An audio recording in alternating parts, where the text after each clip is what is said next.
കുന്നംകുളം ജലപാത ടൂറിസം രംഗത്തുണ്ടാകുന്നത് വൻ മുന്നേറ്റം. Bridal craft the wedding mall, Pan Bazaar, Tirur. മലബാറിലെ പ്രധാന നെല്ലറകളിലൊന്നായ മുതൽ കുന്നംകുളം വെട്ടിക്കടവ് വരെയുള്ള ജലപാതയെ ടൂറിസം ഹബ്ബാക്കി മാറ്റാനുള്ള ബജറ്റ് പ്രഖ്യാപനം ടൂറിസം രംഗത്തിന് വൻ ഉണർവിനിടയാക്കും. പദ്ധതിയുടെ സാധ്യതാ പഠനത്തിനായി 25 ലക്ഷം രൂപയാണ് ബജറ്റിൽ വകയിരുത്തിയിട്ടുള്ളത്. മുതൽ ആരംഭിക്കുന്ന നൂറടി തോടിലൂടെ ജലഗതാഗതം സാധ്യമായാൽ മലബാറിലെ ഏറ്റവും വലിയ ജല ടൂറിസം കേന്ദ്രമായി മാറാൻ കഴിയും.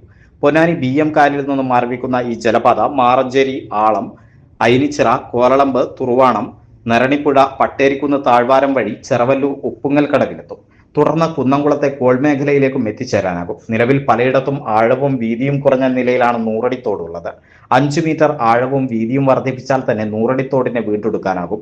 എന്നാൽ മഴക്കാലത്ത് അമിത നീരൊഴുക്കും വേനൽക്കാലത്ത് നൂറടിത്തോട്ടിലെ ജലനിരപ്പ് ഗണ്യമായി കുറയുന്നതും പ്രതിസന്ധിക്ക് ഇടയാക്കും.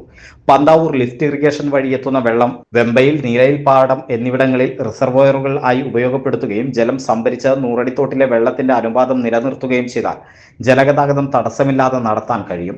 കേച്ചേരിപ്പുഴ മുതൽ ഭാരതപ്പുഴ വരെയുള്ള ഇടനാടൻ ചെങ്കൽക്കുന്നുകൾ ഇടിച്ചു നിരത്തിയതോടെയാണ് നൂറടിത്തോട് വഴിയുള്ള ജലത്തിന്റെ നീരൊഴുക്കിൽ ഗണ്യമായ മാറ്റം വന്നത്. വിശാലമായ കോൾനിലങ്ങൾക്ക് നടുവിലൂടെ ഒഴുകുന്ന നൂറടിത്തോടിനെ വീണ്ടെടുത്ത് ജലഗതാഗതം സാധ്യമാക്കിയാൽ കൃഷിക്കൊപ്പം ടൂറിസം രംഗത്തും പൊന്നാനിയിൽ മുന്നേറ്റമുണ്ടാകും.